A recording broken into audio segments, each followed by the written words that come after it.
move center. Move center, yeah. Move closer to you. And her. Yeah, thanks for coming. This is amazing. Gus said that they never film at the theaters like this, but Sometimes it is, sometimes. okay. But it's really cool that everybody came, and this is a project that started. Should I introduce it maybe? Yeah, you Okay. can. So I guess it started about 2 years ago or so. Well, to go way back, when I was in, when My Own Private Idaho came out, I was a teenager. I guess I wasn't even in high school, and I loved it. From the first time I watched it, and when it came out on VHS, I rented from the video store, and it just, was my favorite movie. So then, years later, I started acting professionally, and I ended up doing a movie with Gus called Milk, which was great, and also kind of a great movie, and in a lot of ways a dream come true, just because Gus had directed, my favorite movie and many other movies that I loved, and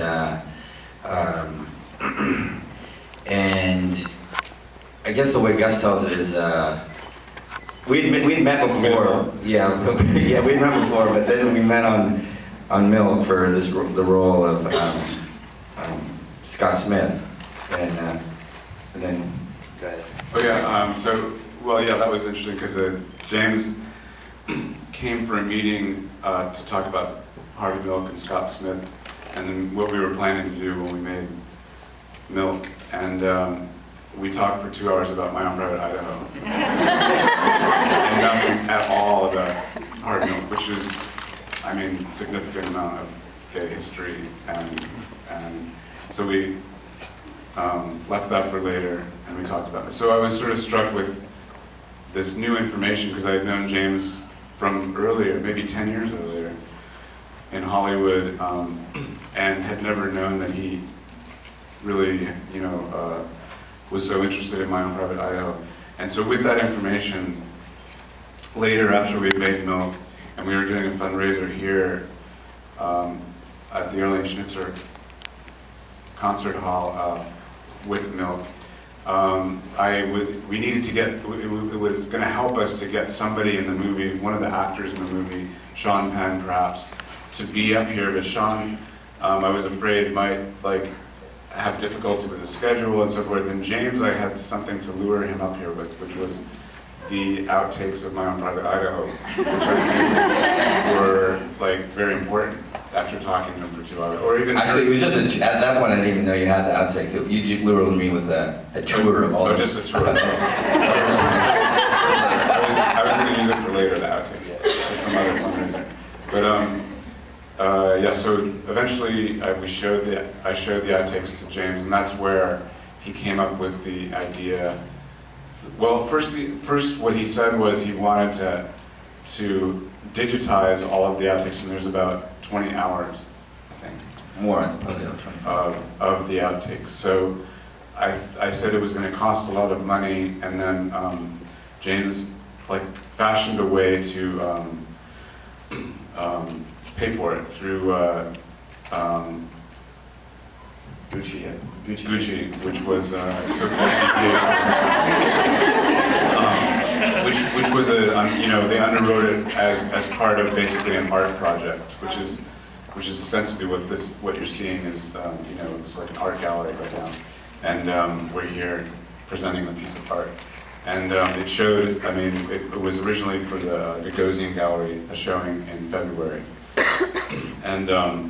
So then it was all digitized, and once it was digitized, then James threw the idea of how about if I edit my own version of the movie, and which was new. I didn't know that was in store. So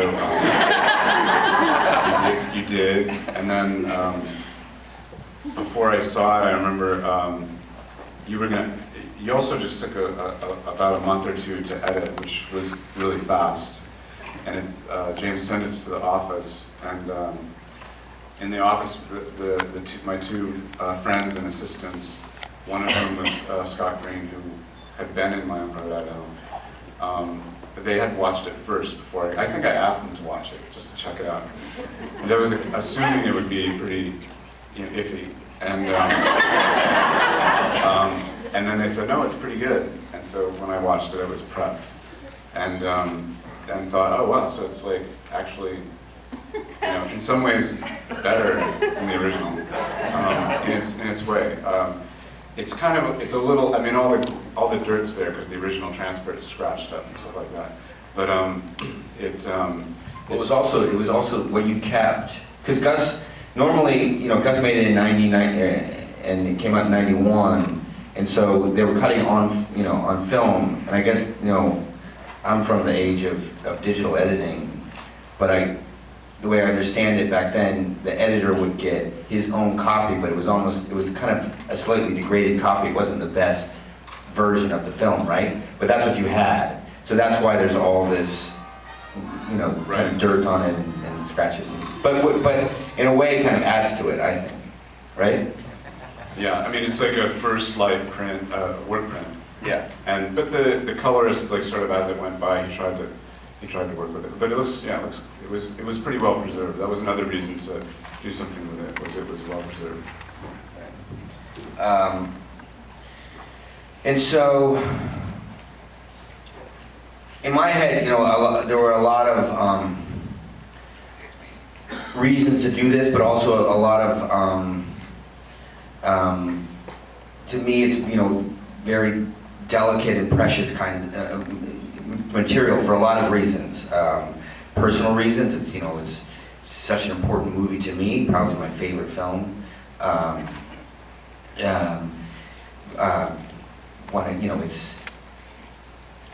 It's a film by Gus Van Sant, one of his best films.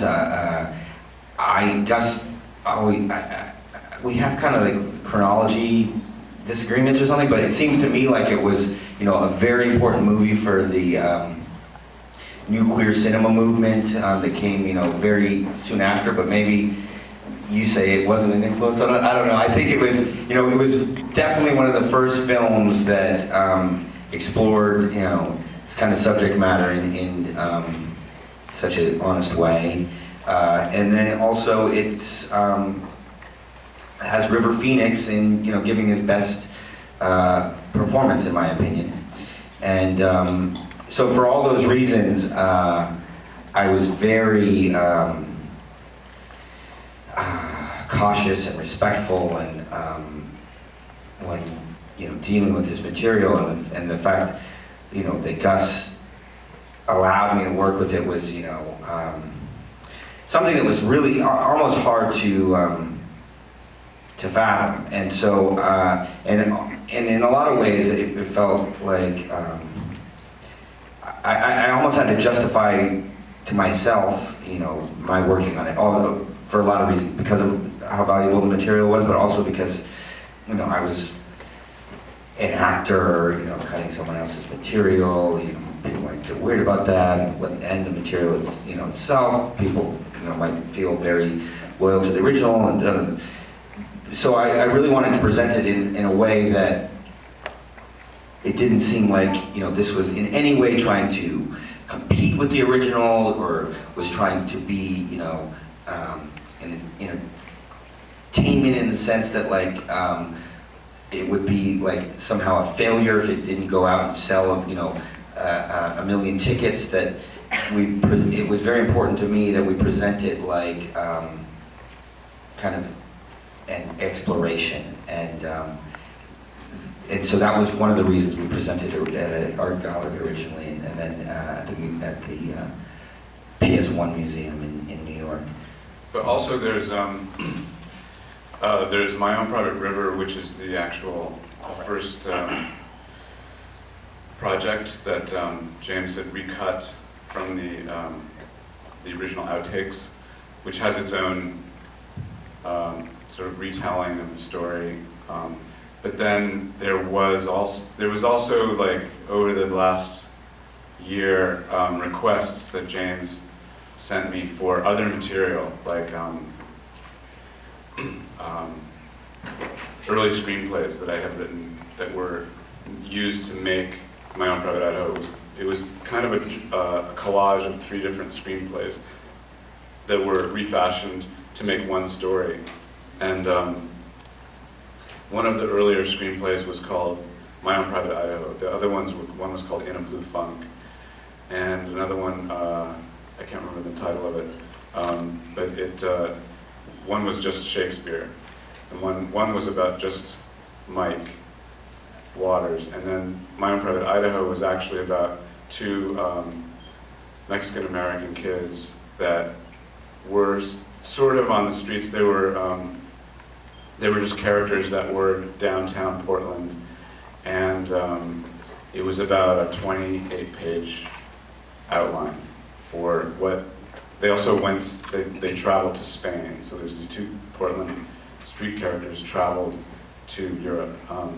So that kind of like influenced the things that were happening in Idaho. So James has My Own Private River is an hour and 40 minutes, and James has actually gone and shot an entire 1-hour movie called Idaho with these 2 Mexican-American kids in LA, and we're going to show that afterwards.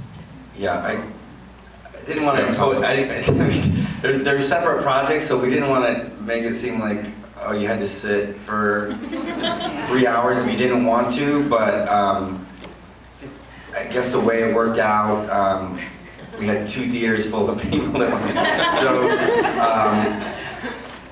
so maybe there'll be a little intermission between them, I don't know, but yeah, the second one will come after. It's an hour long, and it's shot on 8mm because, again, it's supposed to be, you know, not a movie like you would go and see, you know, Transformers 3 in a big theater. It's like, it's supposed to be entertaining, but it's also supposed to be something else. It's kind of an exploration of this material, and it's supposed to feel like, well, the subtitle is Memories of a Movie That Was Never Made, because it is an early version of My Own Private Idaho that at one time Gus had intended to shoot. I guess maybe if you had gotten the money back then, you would have shot that version. And so the 8mm is supposed to kind of suggest this kind of a memory kind of feeling. And so for My Own Private Idaho, not like me, I think it's really interesting. But it is 2 hours and 40 minutes worth of stuff, so I don't know. Tell them how you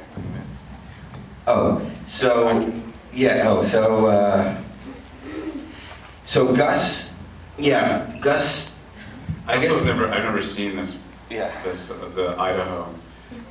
So yeah. So. It's good.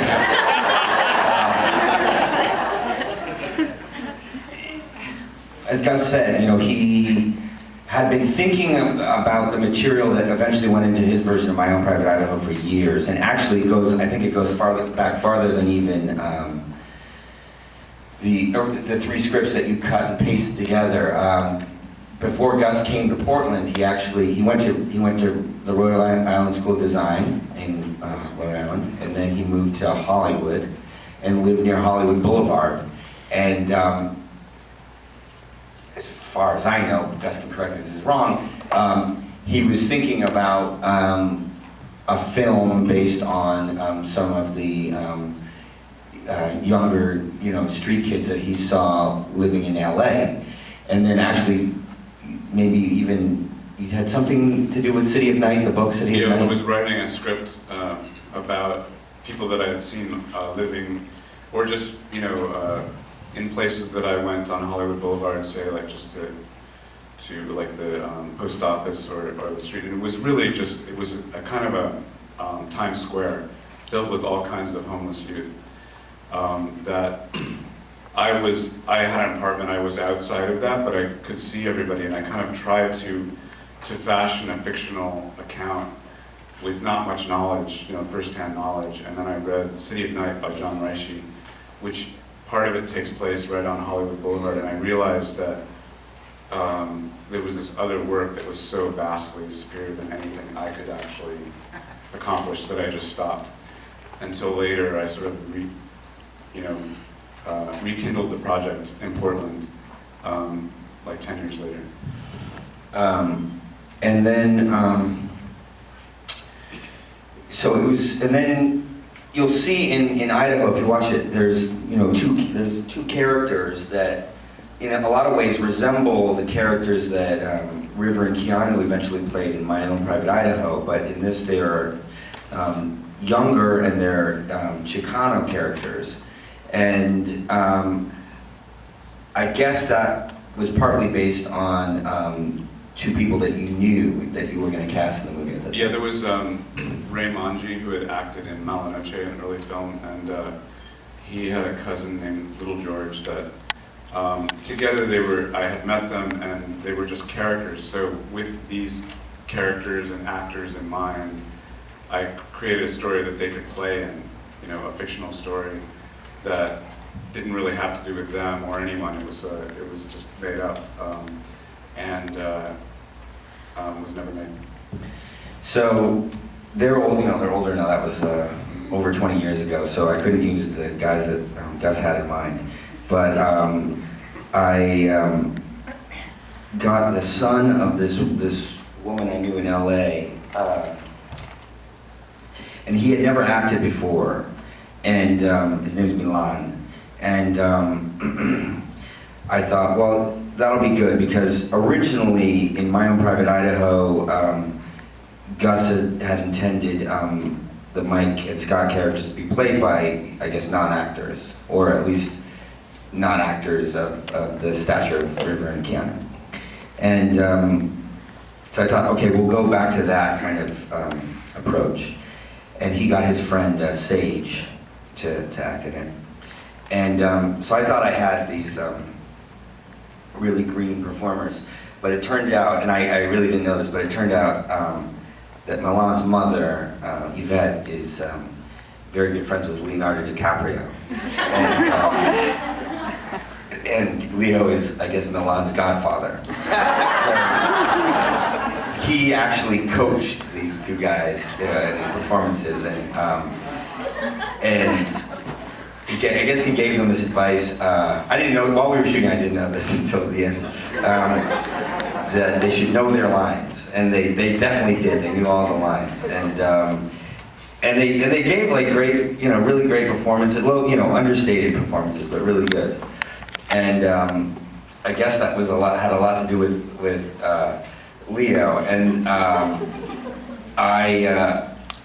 the way I found out that he even knew them was we were shooting a scene at this hotel in LA, the Chateau Marmont, and we were getting ready to shoot, and all these people were pouring into the room like it was like a party or something. And I told my producer Iris, I can't work like this. Get all these people out of here. This isn't a party.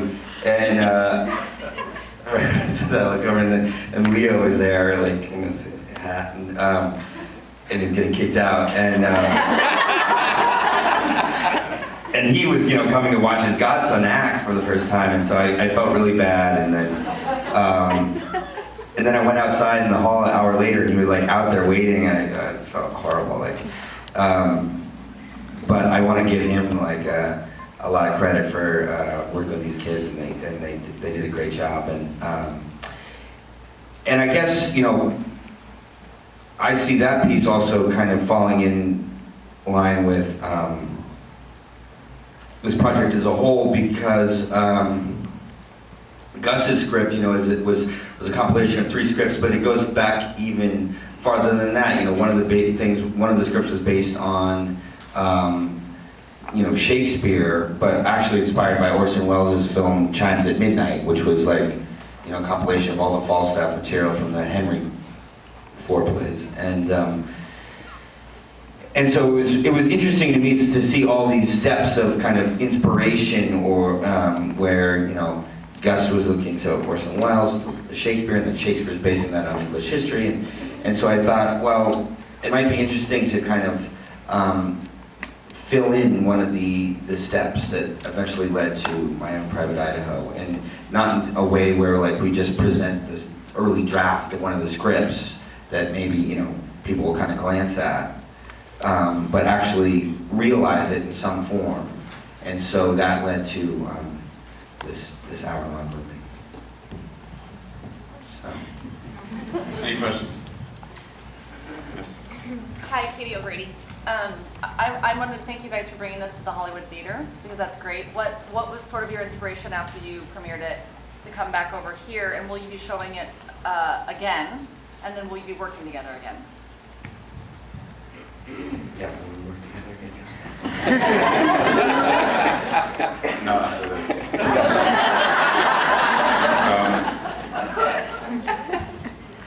Well, let's see. With the first showing was the Gagosian Gallery in LA. It was shown at PS1 in New York. It was shown at the Toronto Gallery during the Toronto Film Festival. I think Carrie Brownstein. PS1. Carrie, you here? Carrie's maybe downstairs, but I think she wanted to somehow. Maybe you had mentioned the project to her, but she had suggested to the Hollywood about showing this last May, and then we thought like James could come, and then James couldn't make it till tonight, so this was like a Carrie Brownstein inspiration. We're also going to show the film again on Wednesday night at 7:30 on October 5th. October 5th. Yes. Thank you both. Gus, I was wondering if you had any opportunities to work with another famous Portlander, Chuck Palahniuk, and bring any of his books to the screen? Chuck Palahniuk. I've met Chuck and I've read a number of his books. I've suggested working on something just recently, but it doesn't sound like he's taking the bait. He's probably busy. I think he's actually promoting a new book, but not so far. No. Yeah. I just want to say that I've been following Gus's work from almost the beginning and admiring it and appreciating it as a fellow Portlander and as an actor and a writer. And deeply appreciate what you're doing. And I want to say to James that what you've been doing the last few years is very inspiring. I appreciate the direction you're taking. And I want to ask you if I brought along a copy of the short story that I wrote that I want to share.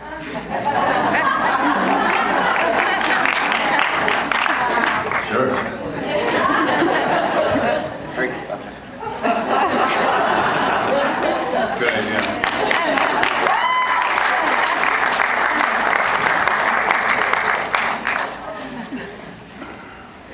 Yes.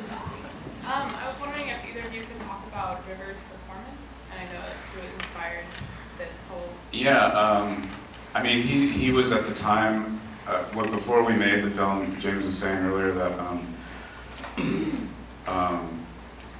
after Malanoche, which I was using pretty much non-actors in a kind of quote-unquote neo-realistic fashion,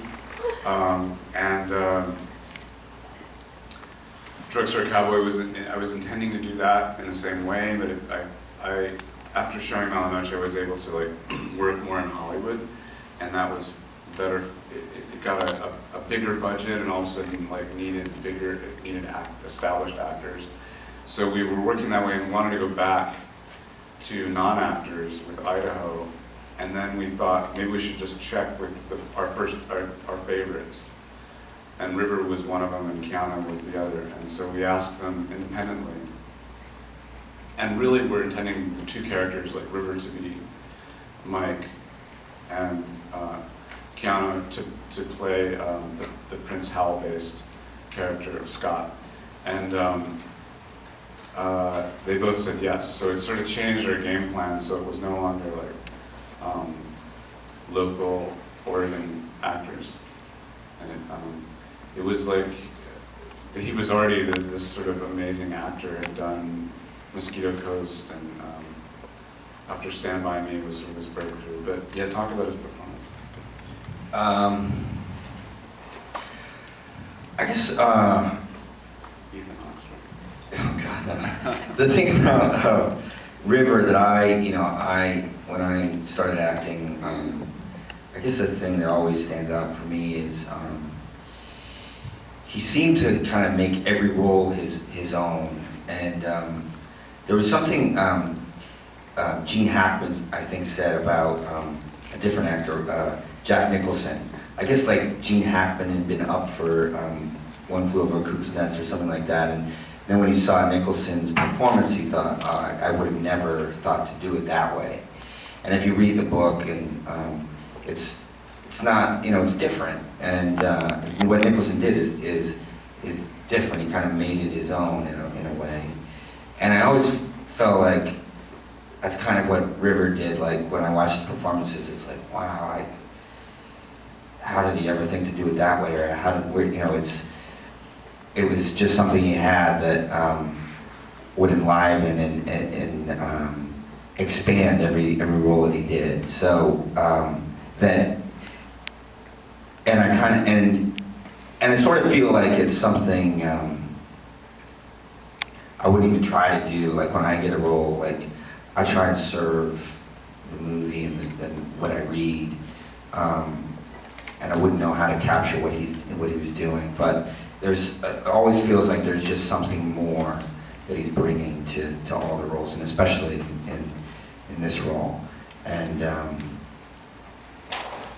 so that's what I get from him. And also the working styles were interesting, like River's inclination, because I had City of Night that I sent both River and John Reishi, and Keanu. Whereas River read like I think half of the first page of the novel and decided he knew it all, because he'd also lived he lived on the street, and he had busked in Westwood with his brothers and sisters and his father, and he had I think he really felt like he knew exactly the character. Whereas Keanu had a lot different character since he was playing something based on Prince Hal and Shakespeare. And Keanu read the John Reishi City of Night, and then he read all 5 other John Reishi books, which was a real strange contrast, because you would think maybe the opposite about the two. Just because it was maybe their PR or whatever. But River was a really quick study. And he used his imagination to fill it in. Time for one more question. Hi. I'm wondering if, for James, did you feel like a connection with River as you're going through the editing process?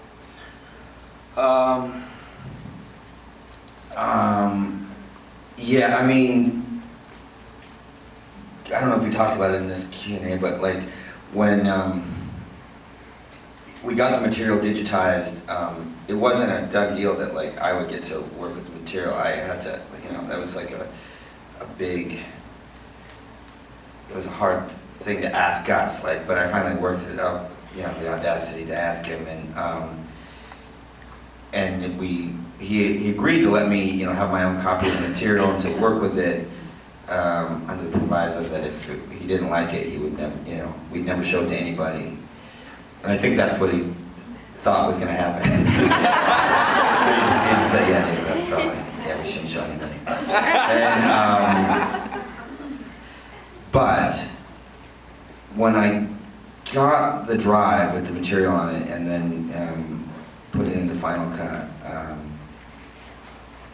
it was really, and Gus, I guess Gus, you don't remember, I remember asking you about this, but you said, you don't remember saying it, but you said, when you see that material in the machine, it's going to be really weird for you. And it was, because, My Own Private Idaho was probably my favorite movie. And so to see all the raw material there it's like, I don't know, it's like seeing the raw material of your youth or dreams, or I don't know, something. And then also considering how important the movie was to me, to other people, how important that performance was, and how valuable it is. I mean, all of that was kind of weighing on me, and so it made me approach it with, obviously deep respect, but also I didn't want to I didn't like the idea that I was putting any of my own style in there. Obviously, I'm not going to, something of me is going to be in there, but my approach was to say, I'm not going to make this like I would make it. I'm going to try and make it like Gus would make it today, which was an idea, that we had way back where we started, Gus and I started talking about how he makes films differently today, and what if he had made this film today, and that, he had been doing long takes in this movie even back then in '91, so it was this idea that we could just stay with the takes and not cut as much, and so that's kind of how I made it, and yeah, it was just, an honor to be able to, see all that material and watch all that material, and really, I guess what I was thinking is, this means so much to me just to be able to see it. I'd really love other people to be able to see it, so that was also one of the big motivations behind the project. Cool. Thank you. Thank you.